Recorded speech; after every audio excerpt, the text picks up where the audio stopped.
can you see this person's perspective, right, but can you see beyond this barrier that is in front of you right now? And we do get to that place of gratitude and actually appreciation. Now, it takes us refusing to stay in a victim mindset in order to do that. We're going to jump up and down on the last nerve today. We are? Mm-hmm. Are we nerve jumpers today? What are we talking about today? Nerve jumpers. Hit me with your best shot. Bam! What are we diving off into? Dealing with the petty demands of a narcissist. And I know we don't like to always use that word. I like to use that word. You don't always like. You always say toxic. You always say the person who is wounded.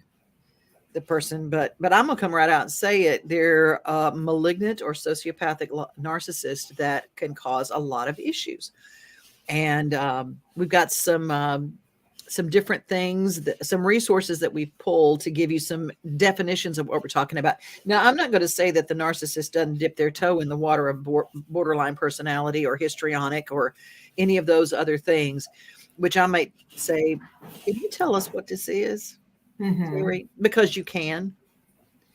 But I'm just going to point out is that even after you think a relationship with one of these people is over, they're like these little tentacles that go, and there's a little thing that will go out and go, well, they'll have to call me now.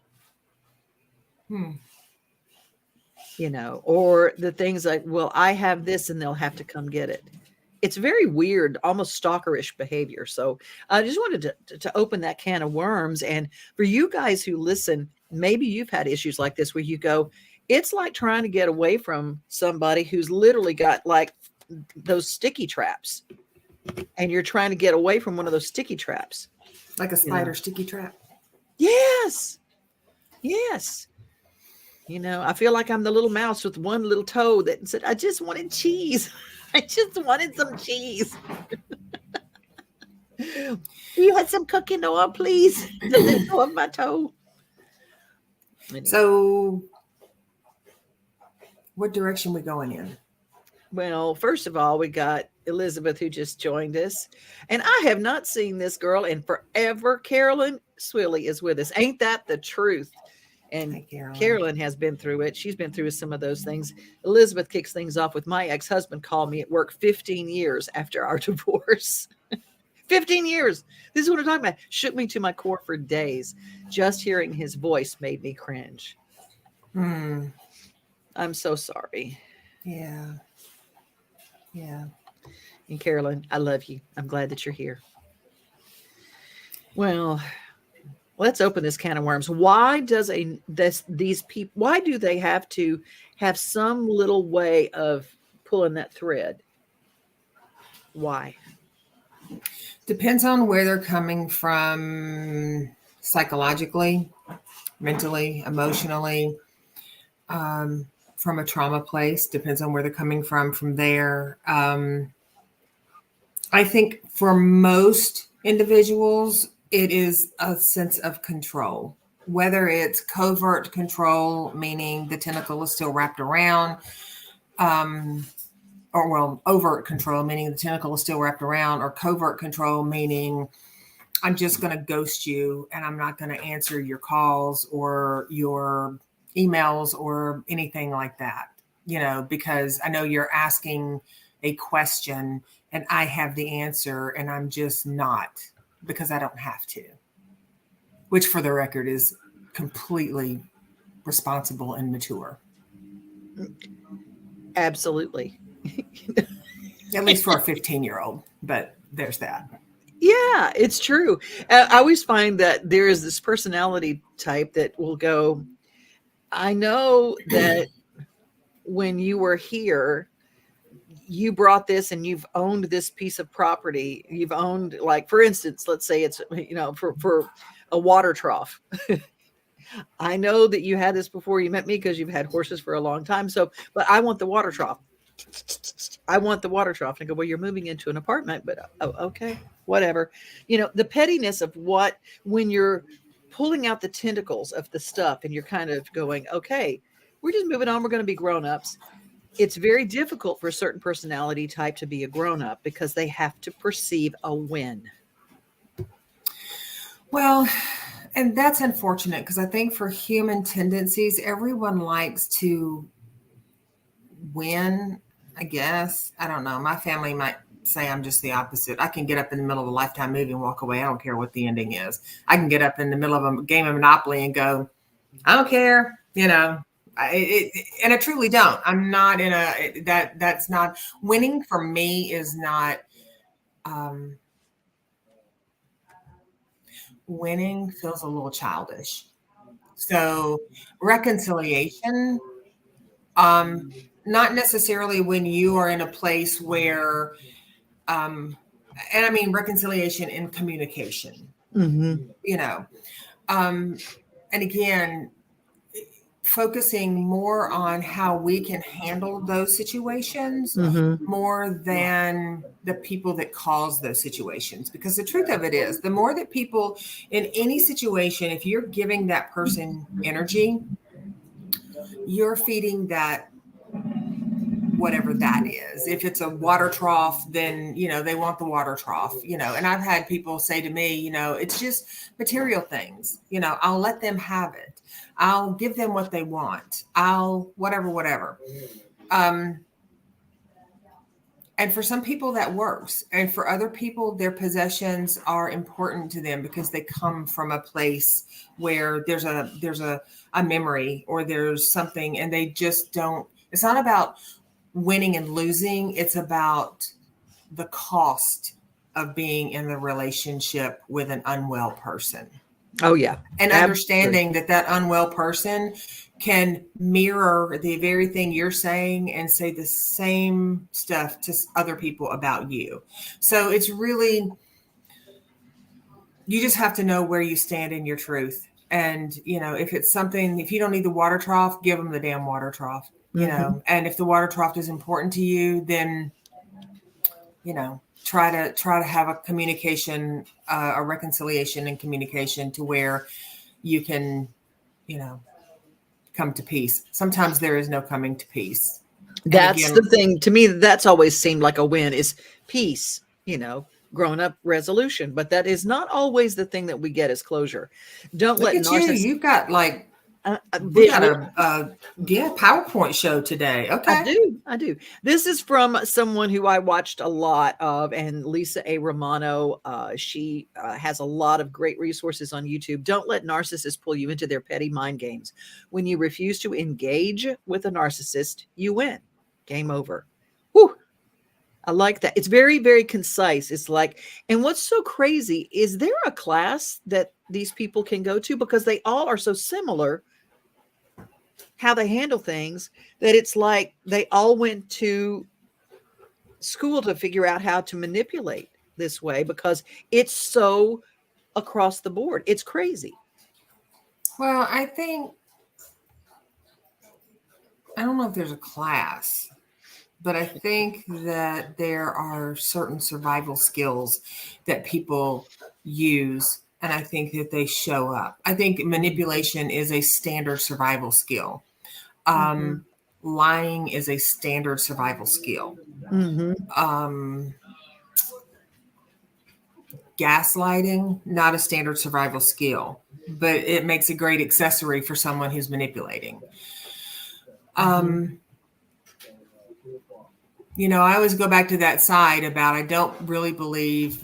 Well, I can't say I don't believe. I do believe that I do believe that more people in our world are considered, that the word that's thrown around, the narcissism, I believe that there's more people in our world that are considered that because of mislabeling, because it's just become the buzzword.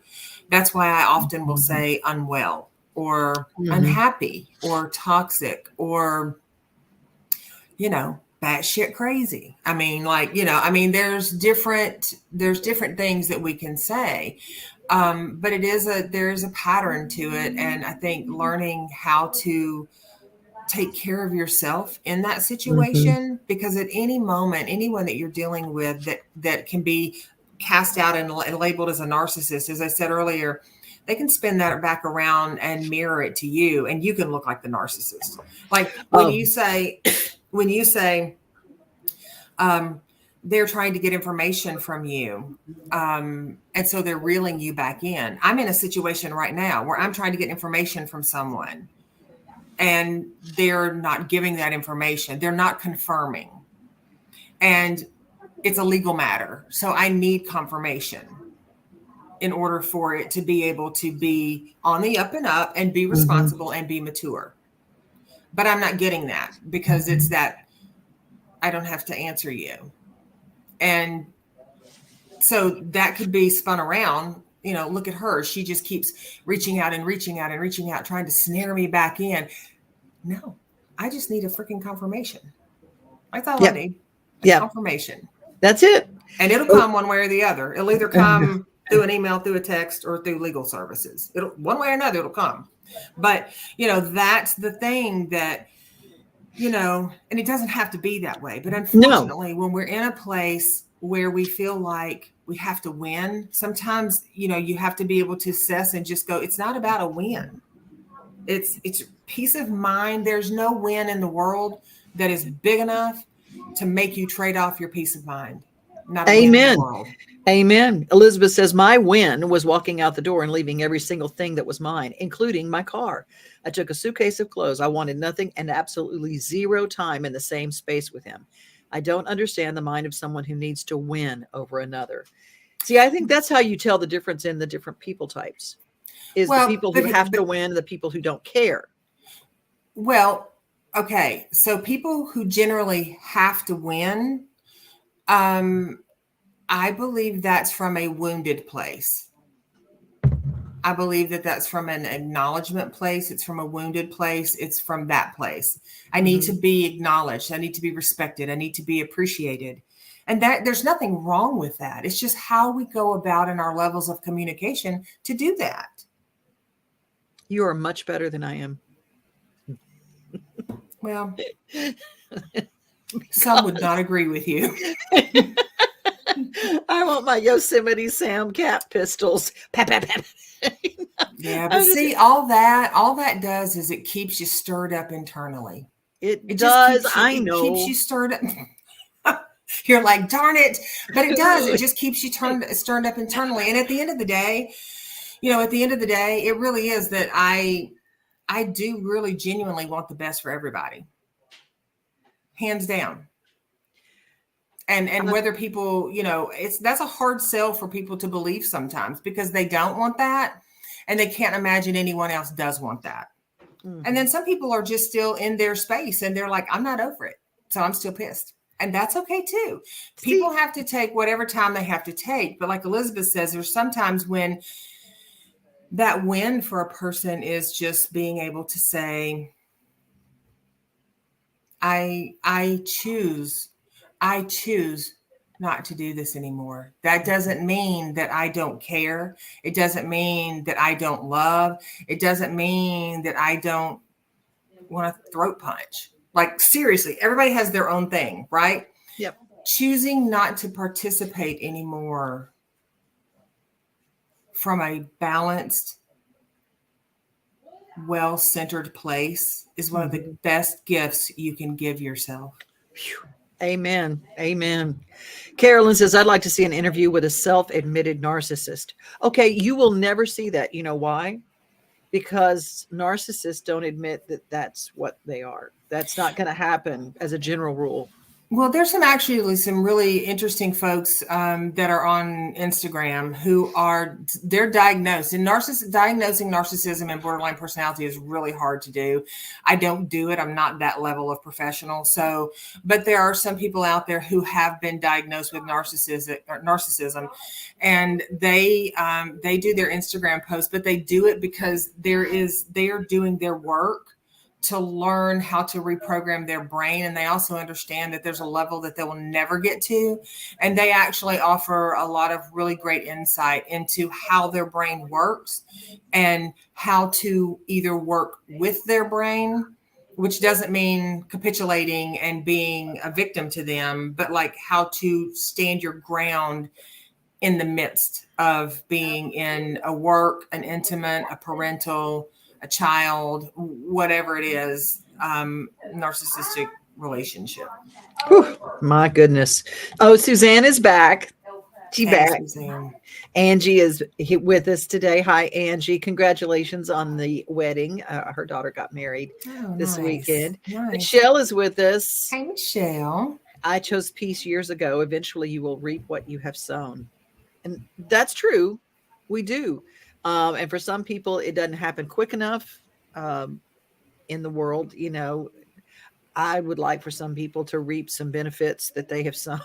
But it doesn't work on my clock. I'm not as evolved as you, Teri. I love the fact you're just like, and I'm just like, no. Yeah. Elizabeth says, big difference between self-centered, egotistical, and narcissism. There's true. And, you know, I mean, I work in the entertainment industry a lot, and you got to be a certain amount to you have to have an ego to be able to do what you do, to keep you going, fueled, because when you're on a stage, people will say the most cruel, awful, terrible things, and you've got to have enough wherewithal to go, okay, knock yourself out, but I got to get on stage. That's a certain personality type that can do that. They've got steel will, but we're not talking about that. But I also think we give too much power to a person who has narcissistic characteristics. I think we give them too much power. We give them too much attention. We give them too much of our peace of mind. We give them, we can give them too much of our peace of mind. We can give them too much of our soul. We can share too much of our light with them.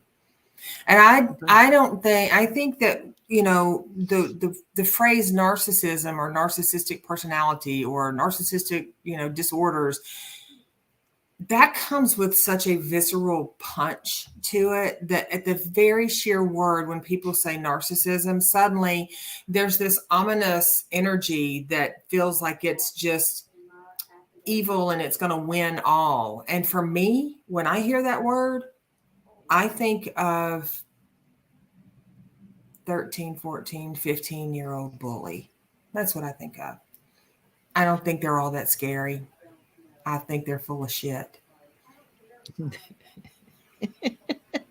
I do. I think they're wounded. Yeah. I think they're wounded. And my heart goes out to anyone who is wounded. Mm-hmm. Now, I'm not talking about people who are born unable to empathize. And that's more of a sociopath. And that's, I think, where the people get so, it's kind of the mixing bowl, because everybody goes narcissist and they throw it all together. And I'm just like, okay, so if you're not really doing your work to figure out what you're talking about, like you got to know that there are some people who are sociopaths. Yeah. And there are some people who are wounded. And there is a boatload of people that fall in the middle of that, somewhere on that. Yeah, it's a spectrum. It's a spectrum. There's several things, and we're learning. But psychopath is at the far end, and psychopath is when it goes. And you and I've got to say, you got to be careful, because you got to know what you're dealing with, and you start looking at the Black Widow personality and those things, because those are real. And those are out there, and you just have to kind of know what you're dealing with. So if you're in a situation like that, we don't know you. So you have to do your own work to figure out where you are on that. I loved this one. I found it's the narcissistblog.online. 5 micro narcissistic tendencies you shouldn't ignore. Now, these were just some things that I paid attention, like you said, lack of empathy, making put downs and insults, demanding unreasonable favors. I know this is the biggest day of your work career, but I need you to go pick up the dog at the vet. Needing to be the center of attention. Taking advantage of people's kindness. Well, they want to help me. So I know it's really unreasonable, but they really want to do this for me. So let them do it. People, there are so many things that are out there that are just little micro tendencies just to pay attention to. And even if you have those tendencies, that's the other thing to pay attention to. Well, I think again, because there's a spectrum, I think that lots of people have those tendencies. People that want to feel loved and belong, they enjoy it when people do things for them and want to do things for them. Now, somebody could look at them and go, oh my God, they're a narcissist. But there's a difference. And I think too, there's a difference in how unwell people show up in private versus how they show up in public. There's a big difference there. And that's the thing, is that oftentimes when you're with someone unwell, you feel like you're losing your mind because they don't show up that way for other people. So other people don't know, they don't see that side of them. And it can be really challenging, because cognitive dissonance, it can be really challenging to convince or try to even share with someone that someone is showing up in a different way. Now, their family members, the people closest to them, they know. They know. Oh, But yeah. oftentimes family members won't even share because of the familial bond or because of retaliation. They don't want to share because they don't want them to move back home. I mean, sorry. Well, if it's a child or a parent, yeah. I mean, it's like, I'm sorry, but I'm not going to rock this boat. They gone. It's like, sorry, you took over the payments. Bye-bye. This one I thought was interesting. This is whether it's a woman or man, learn their patterns, check your expectations, limit your interactions, keep things superficial. Don't fall for their act. Don't feed into their need for validation. Don't threaten their self-esteem. That was a big one. Refuse to compete with her. Try to find win-win solutions. Most importantly, keep your cool. A lot of those things that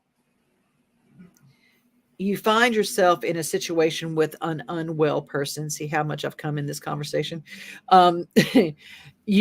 They will push to get a reaction, then blame you for the reaction that you have. See, I told you you were whatever. So being able to, and the phrase that's used a lot, and I hear it, is gray rock. Mm-hmm. A friend of mine just left, and she called her van, which was gray, she called it the Gray Rock Express as she was pulling it out of the driveway, which I thought was brilliant. But there are those tendencies. If they perceive that you are competing with them, it causes an issue. But everything to that personality type is a competition. Everything,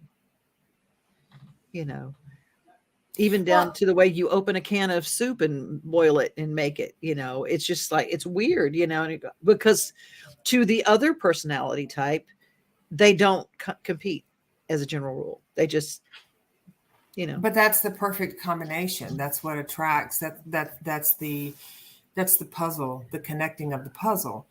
Because not that compassionate people can't be with compassionate people, but people who are unwell typically don't want to be with other unwell people. That's no fun. There you are. I knew that was coming. It's no fun. Yeah.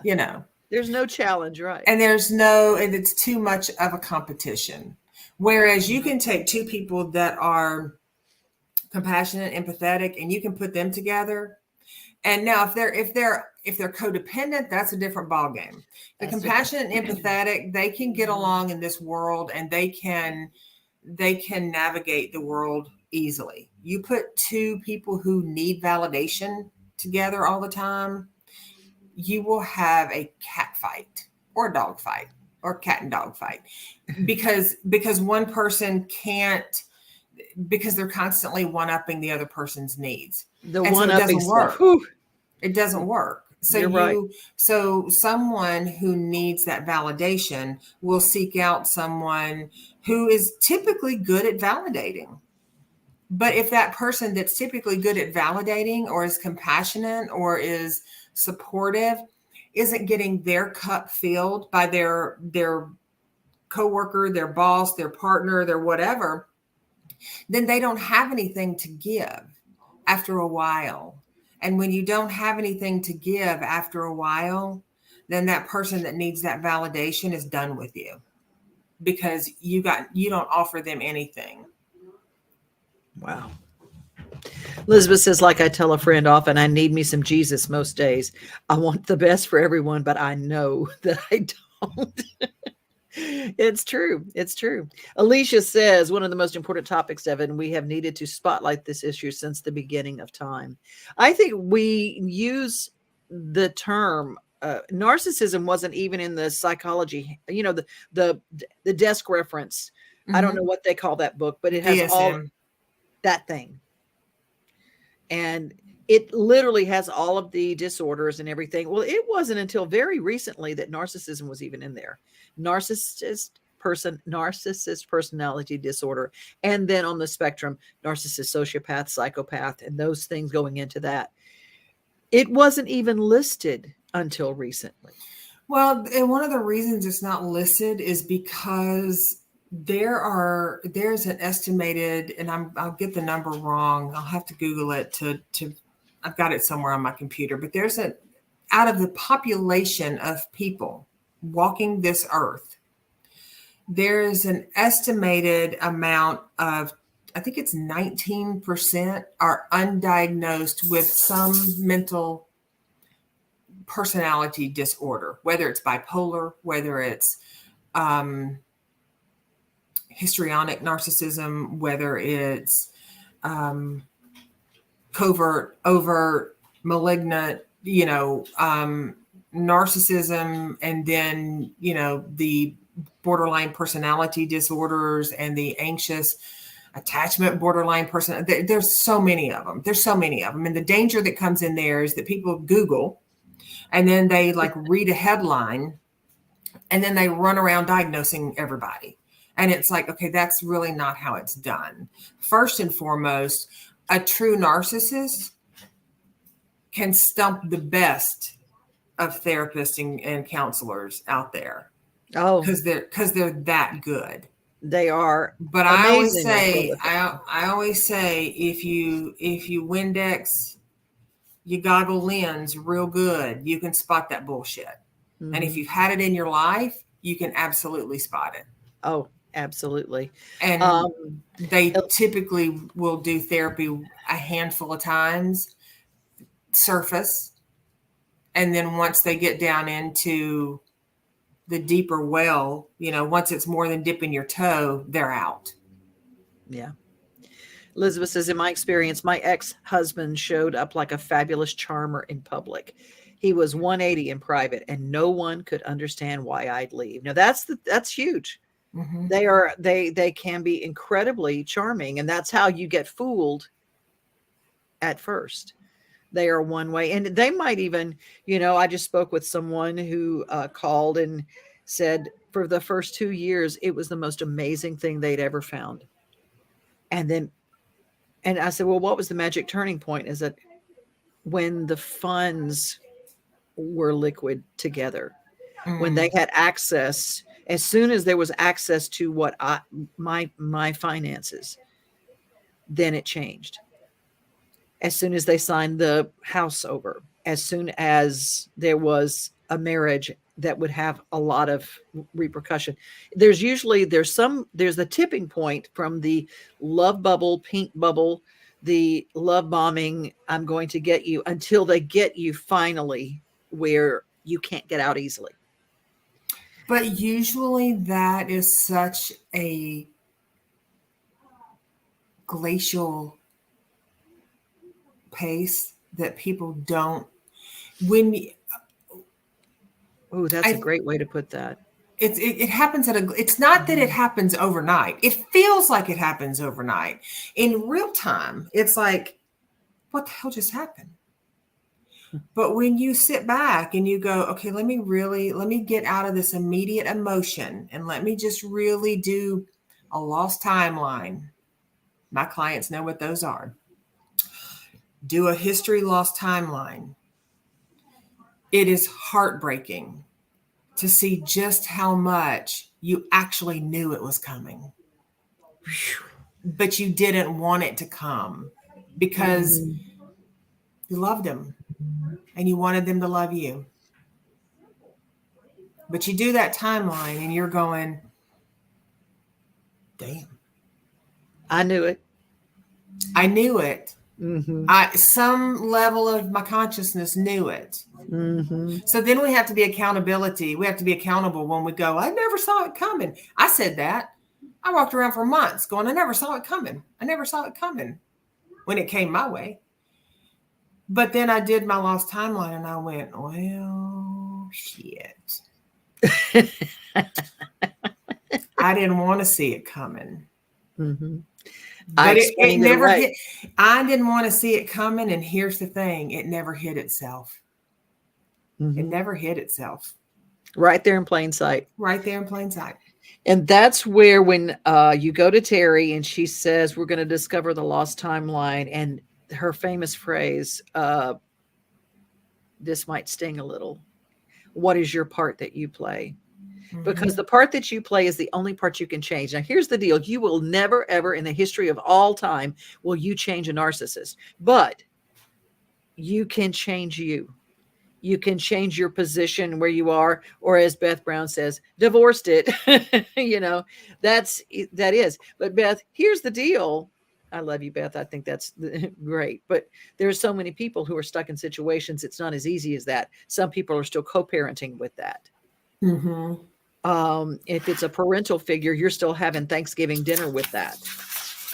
You're still there's a lot of situations. If you are with a job and you can't just walk tomorrow and you've got this kind of stuff,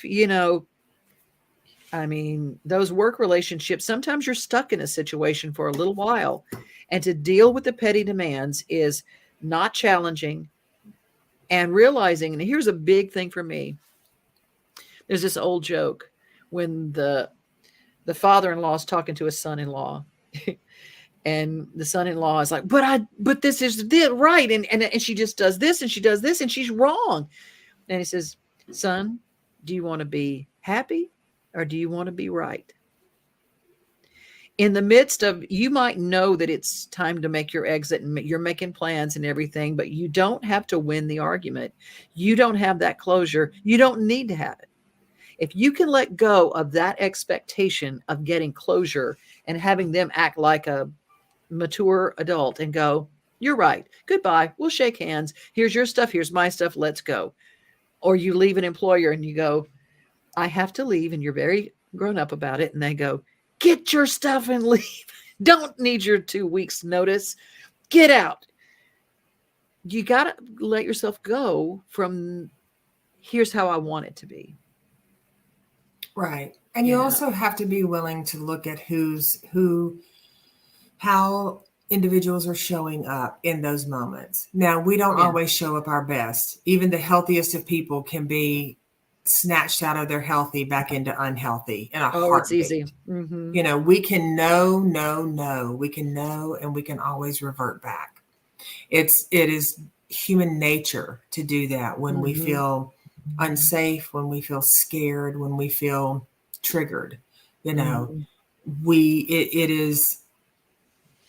That's a human response. It's different when we are trying to navigate our peace of mind. I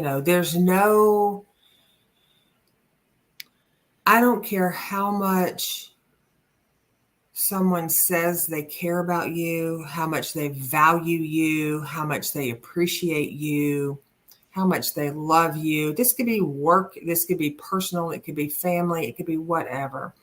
I don't care how much somebody says that. Words are fleeting.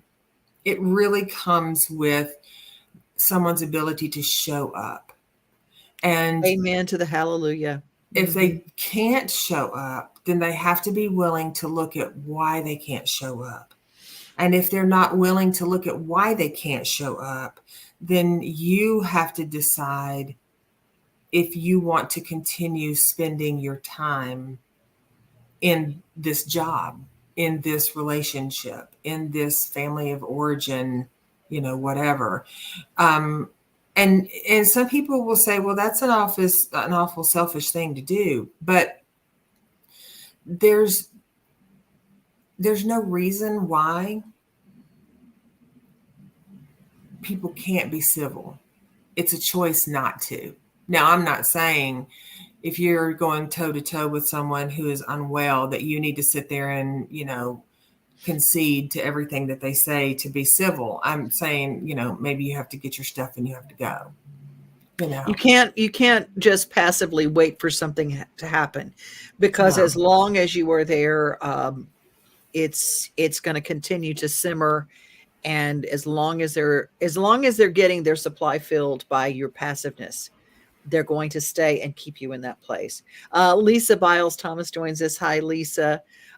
She and her husband Art have a great show on finances that you can find them on Facebook. I just love them. And Joyce is here. Joyce says, sorry that I'm late, girls, working. Always go back and listen to y'all. Well, that brings us to the end of a broadcast day. And if you were watching, and this is an ongoing thing as we go into, we're going to have some heated topics going into the holidays, because that's when it all heats up. Just, it's what it is. So we're going to bring up some of these. If you guys have something you want to talk about, you'd like us to cover, you can send it devonoday@gmail.com.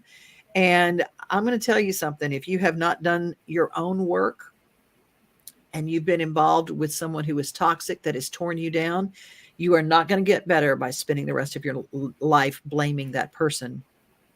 Mm-mm. But if you do your work, if you start doing your work, and how to do that, I'm going to tell you, call Teri Pugh. Just get in touch with Teri. That's the truth. You. Well, I'll tell you the image or the visual, because my head works in metaphors and analogies, and the image and the visual of what it looks and feels like to be in a relationship with someone that's unwell. Those log rolling contests when people walk out on the log and then they're like mirroring constantly the other person, and they're going fast and they're going slow, and they're trying to trip the other person up to toss them off the log. Mm-hmm. That is very much how being in an unwell situation with someone can feel, So you got to take care of yourself first and foremost, and people are going to always show up. And sometimes you're going to be that person. Sometimes you're going to be the person that shows up and you're just a butt. And then there's going to be other people that are going to show up, and they're going to be on a different end of that spectrum, that butt spectrum, and they're going to show up a little differently. But the most important thing that you take away from it is not that you're a victim, and it's not that they owe you anything. They don't owe you squat. They don't owe you squat. It is up to you to advocate for your own peace of mind, your own well-being, your own happiness. And sometimes you're going to get lucky and they're going to create an exit plan. And sometimes you're going to be the one that's going to be slapped with the exit plan. You have to do your work to find out your balance in that. Mm-hmm. And know that above all else, show up every day being the best version of you. Communicate effectively. Communicate openly. Give yourself some self-kindness and some self-love. Show up for yourself. That's how we do it. That's how we do it.